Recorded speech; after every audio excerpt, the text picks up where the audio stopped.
नमस्कार दोस्तों, आप सभी का स्वागत है मेरे YouTube चैनल HTC लड़ी पर। आज के इस वीडियो में एनिमल टिश्यू अर्थात जंतु उत्तक के बारे में पढ़ने वाले हैं। आपको बता दें, मेरे चैनल पर पादप उत्तक अर्थात प्लांट टिश्यू के बारे में भी पढ़ा दिया गया है। यदि आप उस वीडियो को नहीं देखे हैं तो आपको लिंक डिस्क्रिप्शन में मिल जाएगा। साथ ही साथ इसका PDF भी आपको डिस्क्रिप्शन बॉक्स में मिल जाएगा। दोस्तों, आप इस वीडियो के अंत तक बने रहें। इस सेशंस को पढ़ने के बाद आपको अंत में एक टेस्ट भी मिलेगा, जिसे कि आप वीडियो देखने के बाद आराम से सॉल्व कर सकते हैं। आपसे सभी सवाल बन जाएंगे और एग्ज़ाम में जो भी सवाल इस टॉपिक से पूछे जाएंगे, इस वीडियो के बाद आप डेफिनेटली उस सवाल को बना सकते हैं। जंतु उत्तक से रिलेटेड सवाल आपसे कभी नहीं छूटेंगे। तो आइए शुरू करते हैं वीडियो को। जंतु उत्तक अर्थात एनिमल टिश्यू, इसको 4 भागों में बांटा गया है। एपिथेलियमी उत्तक, संयोजी उत्तक, पेशी उत्तक, तंत्रिका उत्तक। तो दोस्तों, आपको ओवरव्यू दे दें कि एपिथेलियमी उत्तक जो है ये हमारे शरीर की अस्तर अर्थात परत का निर्माण करता है। शरीर में जो अस्तर है, शरीर का अस्तर, उसका निर्माण एपिथेलियम करता है। उसी तरह से संयोजी उत्तक हमारे पूरे बॉडी के अलग अलग पार्ट को कनेक्ट करके रखता है, जोड़ के रखता है। पेशी उत्तक से मांसपेशी का निर्माण होता है और तंत्रिका उत्तक हमारे शरीर की विभिन्न संवेदनाओं को मस्तिष्क तक पहुंचाता है। तो इन सब के बारे में हम लोग डिटेल्स में पढ़ेंगे। तो सबसे पहले इसका विभाजन जान लेते हैं। तो दोस्तों, एपिथेलियम को 4 भागों में बांटा गया है। ये होते हैं घनाकार, स्तंभाकार, साल्की और पक्षमल। ये विभिन्न अलग अलग जगहों पर पाए जाते हैं। आपको आगे डिटेल्स में बताया जाएगा। संयोजी उत्तक 3 प्रकार के होते हैं: वास्तविक संयोजी, कंकाल संयोजी और तरल संयोजी। अगर हम सिर्फ वास्तविक संयोजी की बात करें तो वास्तविक संयोजी भी कई प्रकार के होते हैं, जैसे एडिओलर, एडिपोज, श्वेत तंतुमय, पीला तंतुमय, जालवत संयोजी। अगर हम कंकाल संयोजी की बात करें तो अस्थि और उपास्थि इसके अंतर्गत आएंगे। तरल संयोजी में रक्त और लसिका आएंगे। अगर हम पेशी उत्तक की बात करें तो पेशी उत्तक 2 तरह के, ऐच्छिक पेशी और अनैच्छिक पेशी। ऐच्छिक पेशी के अंतर्गत रेखित पेशी आते हैं और अनैच्छिक पेशी के अंतर्गत अरेखित पेशी और हृदय पेशी आते हैं। अब हम उत्तक की बात करें, तंत्रिका उत्तक, तो तंत्रिका उत्तक का यूनिट अर्थात इकाई न्यूरॉन को कहा जाता है। और न्यूरॉन के मुख्य रूप से 3 पार्ट्स होते हैं। एक को साइटोन बोलते हैं, एक को डेंड्रॉन और फिर तीसरे को एक्सॉन। तो दोस्तों, इन सारी चीज़ों के बारे में आज के इस वीडियो में हम लोग पढ़ने वाले हैं। तो आइए आगे बढ़ते हैं। अब सबसे पहले जानते हैं एपिथेलियम उत्तक। तो एपिथेलियम उत्तक आपको बता ही दिए, ये हमारे शरीर की बाहरी और भीतरी अस्तर का निर्माण करता है और इसका काम है अंगों की रक्षा करना, विसरण, श्रवण और अवशोषण में सहायता प्रदान करना। अब जानते हैं दोस्तों, एपिथेलियम जो 4 प्रकार के होते हैं, घनाकार, स्तंभाकार, साल्की और पक्षमल, ये कहाँ कहाँ पाए जाते हैं? तो आपको याद रखना है, घनाकार पाए जाते हैं लार ग्रंथि में, श्वेत ग्रंथि में और वृक्क नलिकाओं में। स्तंभाकार पाए जाते हैं छोटी आंत के भीतरी स्तर में। साल्की पाए जाते हैं मुख्य गुहा, जीव, ग्रास नली, आहार नाल में। जबकि पक्षमल पाए जाते हैं ट्रेकिया में, अंडवाहिनी में और गर्भाशय में। तो ये इन जगहों पर पाए जाते हैं और इसका काम आपको बता ही दिए। ये तो भीतरी स्तर का निर्माण करते ही हैं, साथ ही साथ अंगों की रक्षा करते हैं, विसरण, श्रवण और अवशोषण में सहायता करते हैं। तो ये है आपका एपिथेलियम उत्तक। इससे सवाल जब आएंगे तो आपको इन सारी बातों को याद रखना है। आइए अब हम बात करते हैं संयोजी उत्तक की। तो आपको बताए थे कि संयोजी उत्तक 3 प्रकार के होते हैं। तो पहला वास्तविक संयोजी उत्तक के बारे में हम बात करते हैं। तो वास्तविक संयोजी कई प्रकार के होते हैं, जो कि आप यहाँ देख सकते हैं: एडिओलर, एडिपोज, श्वेत तंतुमय, पीला तंतुमय, जालवत संयोजी। दोस्तों, ये बहुत इंपॉर्टेंट है, इससे सवाल आपको जरूर देखने को मिलेंगे। तो सबसे पहली बात, एडिओलर जो है ये त्वचा को मांसपेशी से या फिर 2 मांसपेशी को जोड़ने का काम करता है। त्वचा को मांसपेशी से या फिर दो मांसपेशी को जोड़ने का काम करता है। इसकी कोशिकाएं फाइब्रोब्लास्ट कहलाती है। फाइब्रोब्लास्ट याद रखना है, एडियोलर की कोशिका फाइब्रोब्लास्ट कहलाती है। अब हम बात करते हैं एडिपोज की। तो दोस्तों एडिपोज जो है ये वसा का संचय करता है, वसा को स्टोर करता है और यही हमें बाहरी चोटों से अंगों की रक्षा करता है। और एडिपोज की अधिकता होने से शरीर मोटा हो जाता है। तो इतना बात आपको एडिपोज के बारे में याद रखना है। दोस्तों श्वेत तंतु में टेंडन का निर्माण करता है और यही टेंडन मांसपेशी को अस्थि से जोड़ता है। आपसे सवाल पूछेगा मांसपेशी को अस्थि से कौन जोड़ता है, तो आपको आंसर लगाना है श्वेत तंतुमय। अब हम बात करते हैं पीला तंतुमय की। तो पीला तंतुमय ये लिगामेंट का निर्माण करता है, ये हड्डियों को हड्डियों से जोड़ता है, हड्डियों को हड्डियों से पीला तंतुमय जोड़ता है जो लिगामेंट बनाता है। और पांचवा जालवत संयोजी। दोस्तों ये प्लीहा जिसको एस्प्लीन भी कहते हैं, यकृत जिसको लीवर बोलते हैं, अस्थि मज्जा बोन मैरो, इसमें पाया जाता है और ये जाल जैसी रचना बनाता है। तो इतना बात आप याद रखेंगे। एक बार आपको बता दें इसमें तीन चीज़ें बहुत इंपॉर्टेंट हैं। एडियोलर त्वचा को मांसपेशी से जोड़ता है, टेंडन मांसपेशी को अस्थि से जोड़ता है और पीला तंतु में जो कि लिगामेंट बनाता है, लिगामेंट हड्डियों को हड्डियों से जोड़ता है। यहाँ से सवाल जरूर देखने को मिलते हैं। आइए आगे बढ़ते हैं। अब हम संयोजी ऊतक के दूसरे नंबर की बात करते हैं। तो दूसरा प्रकार होता है कंकाल संयोजी। कंकाल संयोजी में आते हैं अस्थि और उपास्थि। तो दोस्तों अस्थि की कोशिकाओं को ऑस्ट्रियोब्लास्ट कहते हैं, तो उपास्थि की कोशिका को कॉन्ड्रियोब्लास्ट कहते हैं। यह शरीर को आकार प्रदान करता है।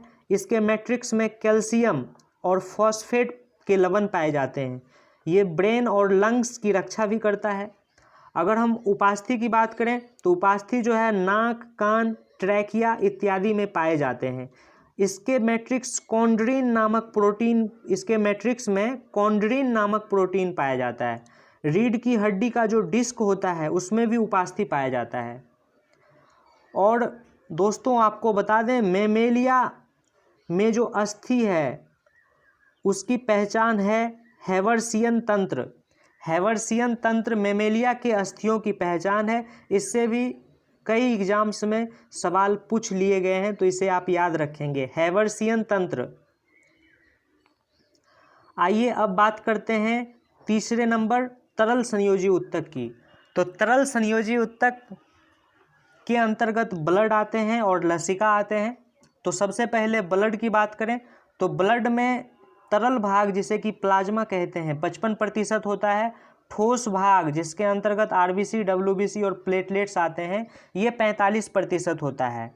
दोस्तों प्लाज्मा की बात करें तो इसमें 90% जल, 1% खनिज, 9% प्रोटीन और प्रोटीन का नाम फाइब्रिनोजिन, प्रोथ्रोम्बिन, फाइब्रिन, ये सब मुख्य रूप से प्रोटीन पाए जाते हैं।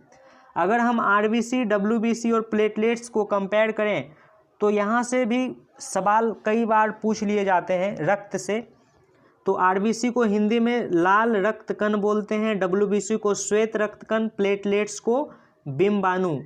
दोस्तों अंग्रेजी red blood cells, white blood cells इसका प्लेटलेट्स हो जाएगा। इसका टेक्निकल नाम या वैज्ञानिक नाम एरिथ्रोसाइट्स है। आरबीसी का एरिथ्रोसाइट, डब्ल्यूबीसी का ल्यूकोसाइट और प्लेटलेट्स का थ्रोम्बोसाइट्स। दोस्तों आरबीसी की संख्या 50 लाख होती है, डब्ल्यूबीसी की संख्या 8 से 10 हज़ार, प्लेटलेट्स की संख्या 3 से 4 लाख। जीवन काल की बात करें तो 120 दिन आरबीसी का, 2 से 3 दिन डब्ल्यूबीसी का, 8 से 10 दिन प्लेटलेट्स का। दोस्तों आरबीसी में केंद्रक नहीं पाया जाता है, डब्ल्यूबीसी में केंद्रक पाया जाता है और प्लेटलेट्स में भी केंद्रक नहीं पाया जाता है। और सबसे इम्पोर्टेंट कार्य कार्बन डाइऑक्साइड और ऑक्सीजन का परिवहन करना काम है आरबीसी का।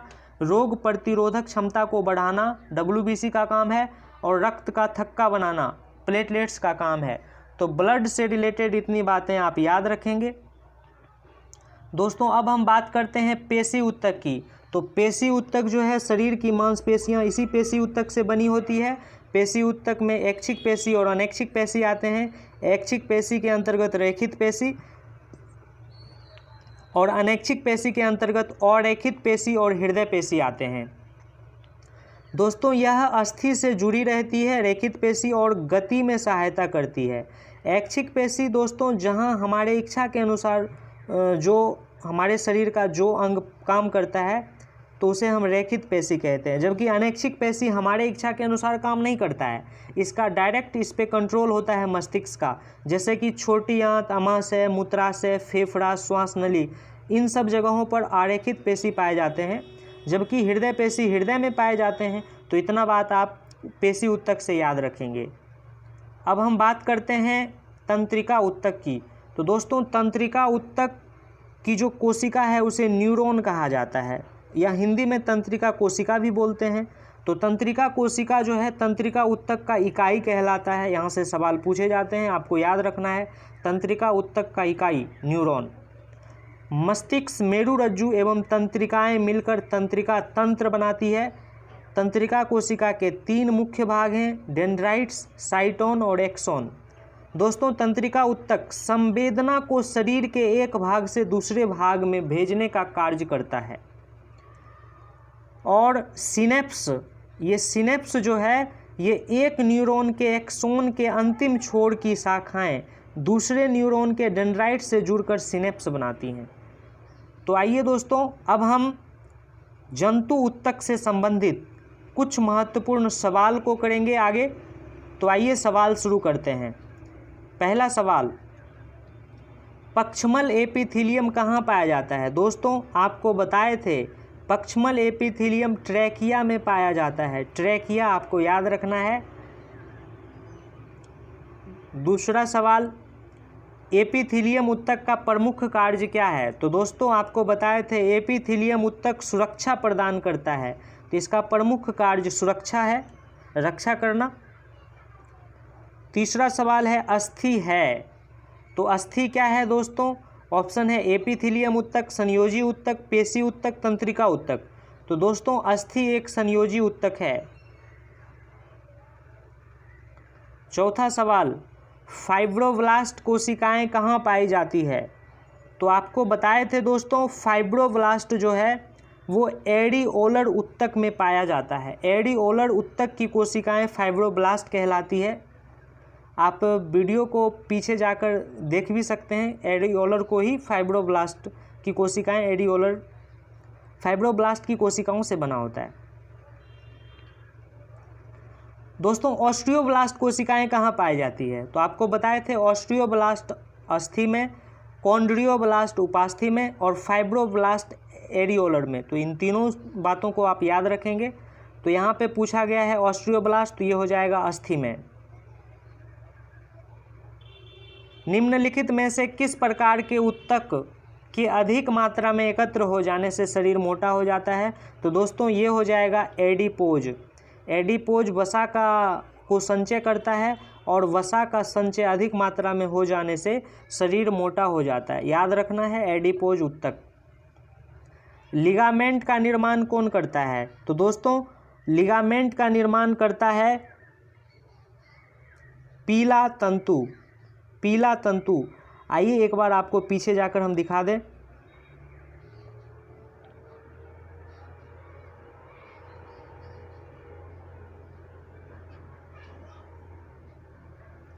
यहाँ से आप देख सकते हैं पीला तंतु ये लिगामेंट का निर्माण करता है और ये हड्डियों को हड्डियों से जोड़ता है, याद रखेंगे। तो लिगामेंट, पीला तंतु। क्वेश्चन नंबर 7 पे थे, चलिए आइए। तो 7 नंबर का आंसर क्या हो जाएगा दोस्तों? पीला तंतु ऊतक, तंतुमय ऊतक, ये लिगामेंट का निर्माण करता है। अब हम बात करें मांसपेशी को अस्थि से कौन जोड़ता है? तो मांसपेशी को अस्थि से जोड़ने का काम करता है दोस्तों टेंडन। टेंडन मांसपेशी को अस्थि से जोड़ता है। 10 नंबर सवाल, रक्त प्लाज्मा में जल कितना प्रतिशत होता है? तो दोस्तों आपको बताए थे कि प्लाज्मा में जल 90% होता है। 11 नंबर सवाल, रक्त का थक्का बनने में मदद कौन करता है? तो दोस्तों आंसर हो जाएगा थ्रोम्बोसाइट्स, इसी को प्लेटलेट्स भी कहते हैं। 12 नंबर सवाल, तंत्रिका ऊतक की इकाई कहलाता है। तो तंत्रिका ऊतक की इकाई कौन कहलाता है दोस्तों? न्यूरॉन को तंत्रिका ऊतक की इकाई कहा जाता है। 13 नंबर सवाल, संवेदना का चालन शरीर के एक भाग से दूसरे भाग में होता है, किसके द्वारा? तंत्रिका ऊतक के द्वारा। 14 नंबर सवाल, कॉन्ड्रिन नामक प्रोटीन कहाँ पाई जाती है? तो दोस्तों ये पाई जाती है उपास्थि में। उपास्थि में कॉन्ड्रिन नामक प्रोटीन पाई जाती है। आज के सेशन का लास्ट सवाल, किसकी उपस्थिति में मेमेलिया की अस्थियों की पहचान है? दोस्तों यहाँ में नहीं होगा, किसकी उपस्थिति मेमेलिया की अस्थियों की पहचान है? तो इसका आंसर हो जाएगा हैवर्सियन तंत्र। दोस्तों ये सवाल जिसका जवाब आपको कमेंट बॉक्स में लिखना है। सवाल है कि आयतन के हिसाब से